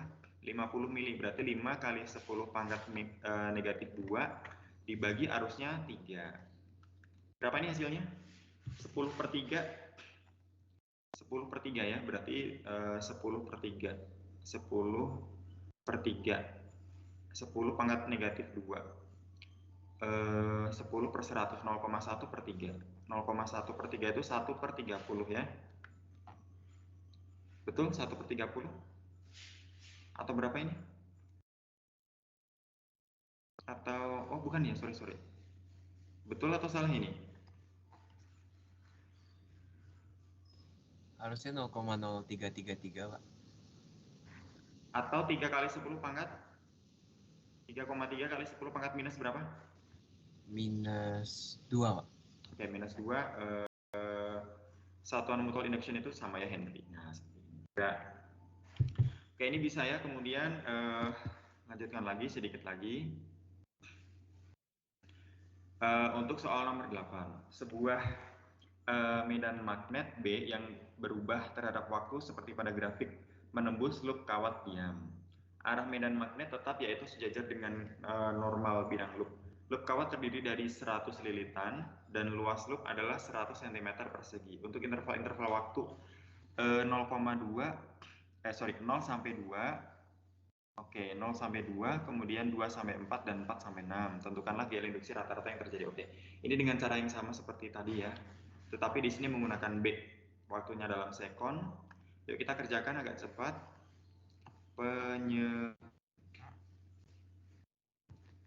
Penyelesaian.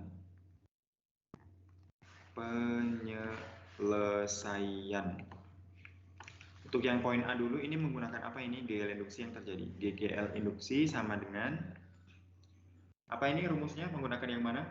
Karena kan di sini kan ada ini ya. Kalau kita lihat di sini ada jumlah lilitan, berarti kan nanti pasti di sini ada N ya. Ada N. Kemudian ini ada ada B terhadap T. Berarti kan nanti ada luasannya kah? Oke, ini ada luasan berarti kan ada delta flux. Berarti negatif N delta flux per delta T. Oke, untuk yang pertama, untuk yang interval 0 sampai 2 sekon berarti kan sama dengan N-nya tadi adalah 100 lilitan. Delta fluxnya tadi berarti dari 0 sampai dengan 0,5. Berarti 0,5 di situ sudah Tesla. Untuk A-nya tadi adalah 100 cm persegi. Ke meter persegi berarti kan pangkat negatif 4 ya, karena di sini 100 berarti pangkat negatif 2. 10 pangkat negatif 2 dibagi dengan delta T. Delta T-nya adalah dari 0 sampai dengan 2. Berarti di situ 2 sekon ya. Ini 2, di sini 2 sekon. Nah, berarti kan di sini coret-coret. Setengah dibagi 2 berarti berapa? 1/4 ya. Berarti negatif 0,25 volt. Nah, kemudian dengan cara yang sama ya. Dengan cara yang sama nanti Anda hitungnya untuk yang interval 2 sampai 4 dan 4 sampai 6. Udah ya, ini bisa. Sekarang yang poin B-nya kita agak cepat saja. Untuk yang poin B-nya, jika hambatan kawat adalah 0,1 ohm, berapakah arus induksi yang terjadi? Nah, ini yang ditanyakan adalah arus induksi yang terjadi. Berarti masing-masing ya. Tadi kan kita punya E induksi untuk yang kedua dan E induksi untuk yang ketiga. Berarti nanti untuk yang poin C itu arus induksinya juga mengikuti dari GGL-nya. Berarti untuk yang poin B itu kita tahu bahwa GGL induksi itu kan sama dengan R hambatan dikalikan dengan arus induksinya. Berarti untuk arus induksinya di sini kita tuliskan sama dengan GGL induksi dibagi dengan R-nya saja. GGL induksi untuk yang pertama tadi adalah negatif 0,25 volt dibagi dengan R-nya tadi adalah 0,1. Berarti 0,1 sama dengan berapa ini? 2,5 ampere ya, negatif. Arus negatif itu maksudnya secara matematis sama, tetapi secara fisik itu ya arahnya bisa melawan arah dari medan magnet yang menimbulkan induksi tersebut. Ya, karena kan dari hukum Lenz, jadi ada tanda negatifnya di depan ya, seperti itu saja. Nah, untuk arus induksi untuk yang kedua dengan ketiga nanti dikerjakan dari masing-masing ini saja. Nah, kemudian kita next ke nomor 9 ya, 2 soal lagi. Kumparan sebuah motor AC memiliki hambatan R sama dengan 20 ohm. Motor dihubungkan ke tegangan listrik AC di mana VRMS-nya itu sama dengan 220 volt. Ketika motor sudah berputar stabil, kumparan menghasilkan GGL balik sebesar EB, GGL ya, GGL balik RMS itu sama dengan 215 volt. Hitunglah arus RMS di kumparan ketika mulai berputar dan ketika sudah berputar stabil. Oke. Untuk penyelesaiannya untuk yang poin A dulu. Ini menggunakan apa ini? Yang dicari adalah arus RMS. Berarti kan hanya dari hukum ya, awalnya dari hukum Ohm ya untuk yang arus searah. Ini berarti IRMS sama dengan apa ini? Caranya mencari sama dengan IRMS sama dengan pakai apa ini? Iya. Jadi IRMS langsung saja ya. IRMS itu sama dengan ERMS yang ini tadi ya. Yang V ya. Ini kan untuk yang sudah berputar stabil yang ini. Kalau yang ini kan dari awal, berarti kan VRMS dibagi dengan hambatannya tadi. Nah, berarti kan di sini kita tuliskan sama dengan 220 volt. Kita bagi dengan R-nya adalah 20 ohm. Berarti kan IRMS-nya sama dengan 10 ampere. Udah, untuk yang poin A. 11 ya, maaf. Ini sama dengan 11 ampere. 11 ampere. 11 ampere. Sekarang yang poin B itu dengan cara yang sama, tetapi ini untuk yang ketika sudah berputar stabil. Kalau sudah berputar stabil berarti kan nanti kan ada delta. Kita tinggal mengurangkan nilai GGL-nya saja. Berarti IRMS ya sama dengan delta V sama-sama kita bagi dengan R. Berarti kan sama dengan untuk yang sudah stabil tadi berarti kan E balik RMS dikurangi dengan V RMS kita bagi dengan R-nya ya. Sama dengan 215 kita kurangi dengan 220 sudah berputar stabil ya, dibagi dengan R-nya itu tadi adalah 20 ya, berarti kan sama dengan negatif berapa ini? 5 ya.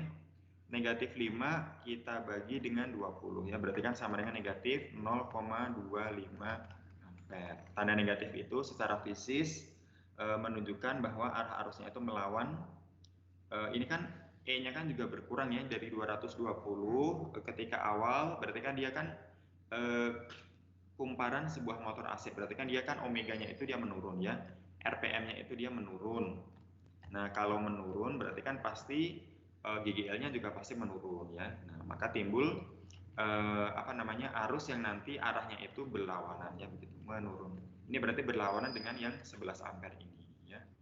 Kurang lebih. Oke, the last one nomor 10. Sebuah solenoid memiliki diameter 4 cm. Oke, ini diameternya. Berarti kalau ada diameter nanti pasti kita gunakan luas ya. Ada luasnya nanti. Dan memiliki kepadatan 500 lilitan per meter. Dialiri arus 0,5 ampere. Koil kedua yang lebih pendek berisi 10 lilitan selubung. Apa ini? Apa ini maksudnya? Selubungkan tepat itu apa maksudnya? Oke. Tepat melingkari solenoid pertama. Ujung-ujung koil dihubungkan dengan sebuah hambatan setengah ohm. Kemudian secara tiba-tiba arus di solenoid itu dimatikan sehingga menurun dengan cepat menuju 0 dalam waktu 10 milisekund. Berapakah rata-rata GL induksi di koil? Oke. Karena arus dimatikan berarti kan timbul ini tadi ya, timbul induksi. Berarti untuk penyelesaiannya untuk yang poin A dulu ini kita gunakan apa ini? Untuk GGL induksi rata-ratanya kita gunakan apa? GGL induksi rata-rata kita gunakan apa ini, saudara-saudara? Yang pakai flux ya, karena kan ada A-nya juga dan ada fluxnya ya. Ada B, ada A. Berarti kan GGL induksi itu sama dengan delta flux per delta T ya, delta flux per delta T. Untuk delta fluxnya itu kan berarti kan dari BA saja ya, dari BA saja. Nah, untuk mendapatkan B-nya sudah ada belum di soal? B-nya belum ya? Oke, berarti B-nya harus kita cari dulu. Oke, satu-satu ya. Berarti B itu apa ini? Kita kan punya lilitan ya. Kita punya lilitan. Kemudian kita punya arus. Mana tadi arusnya? Ini ya, setengah ampere. Ini berarti B-nya menggunakan rumus yang apa ini? Yuk. B-nya kita gunakan yang mana ini? B sama dengan mu 0 dikalikan apa ini? B itu sama dengan apa ini? Lalu ini kita gunakan apa?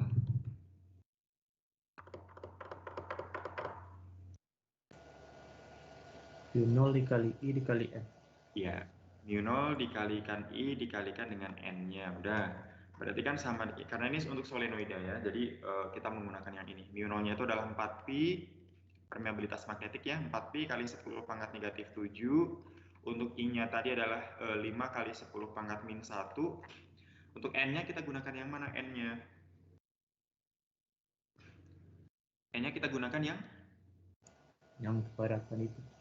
Yang 500 lilitan per meter ya, dikalikan dengan 5 kali 10 pangkat 2. Nah, ini untuk B-nya. Berarti berapa ini?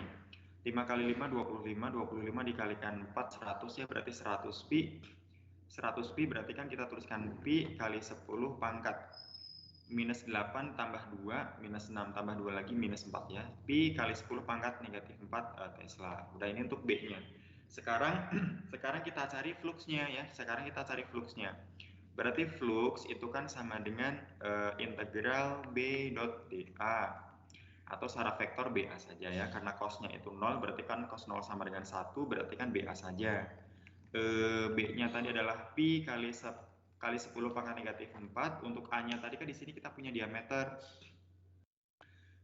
luas lingkaran ya, luas lingkaran. Jari-jarinya kan berarti kan 2 ya, pi r kuadrat saja, berarti kan pi r kuadrat sama dengan pi sebentar ya, ini banyak trouble. Pi kali 10 pangkat negatif 4 dikalikan pi, jari-jarinya berarti kan 2 cm ya. 2 kali 10 pangkat negatif 2 dikuadratkan, berarti kan sama dengan pi kuadrat. 2 kali 2 4, berarti 4 pi kuadrat kali 10 pangkat negatif 4, berarti kan negatif 8. Udah, kita masukkan ke sini untuk delta fluxnya.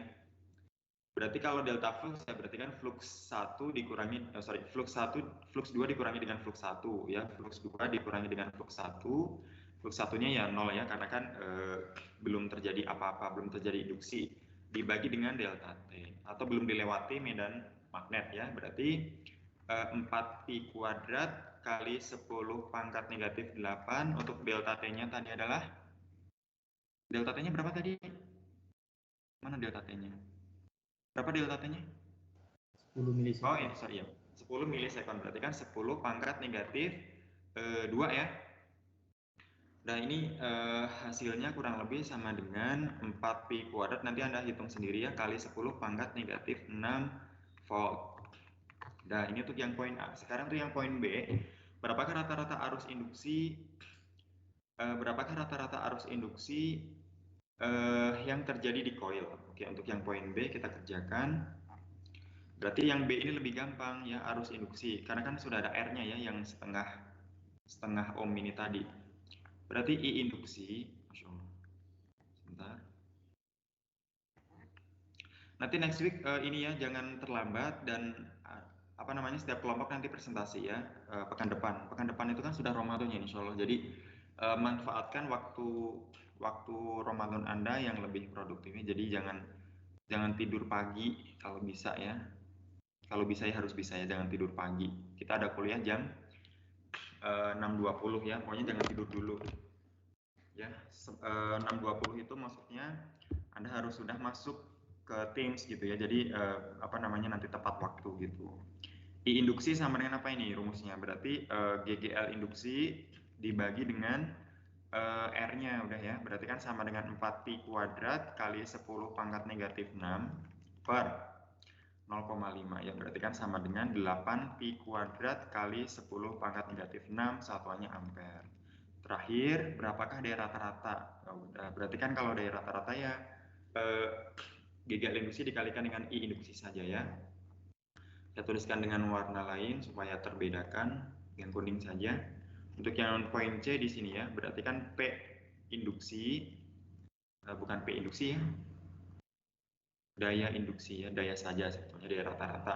Daya rata-rata berarti sama dengan GGL induksi dikalikan dengan I induksi saja. Udah ya, tinggal Anda kalikan hasilnya berapa watt. Oke, sudah selesai ya. Ada pertanyaan dulu sebelum kita akhiri? Nggak ada? Baik, kalau tidak ada pertanyaan berarti insya Allah kita bertemu lagi di pekan depan di hari dan waktu yang sama, hari Rabu. Hari Rabu depan di jam 6.20 ya. Jangan terlambat ya, jangan terlambat supaya nanti bisa kita mulai dan bisa efisien waktu gitu ya. Maksudnya tidak berlarut-larut, kemudian nanti masing-masing kelompok dipersiapkan ininya ya, PPT-nya. Ya, untuk modul ini modul berapa? Modul 5 ya. Oke, berarti untuk modul ke-6 ya seperti itu. Baik, kalau sudah berarti kita cukupkan dulu. Terima kasih banyak sudah menyimak tutorial Fisika Dasar 2B pada pagi hari ini dengan cukup baik ya, meskipun tadi kita terlambat agak lama karena Anda juga lama bergabungnya, jadi kita mulainya juga terlambat ya. Insya Allah kita bertemu lagi di pekan depan di hari dan waktu yang sama. Selamat pagi, selamat melanjutkan aktivitas dan perkuliahannya. Saya tutup. Assalamualaikum warahmatullahi wabarakatuh.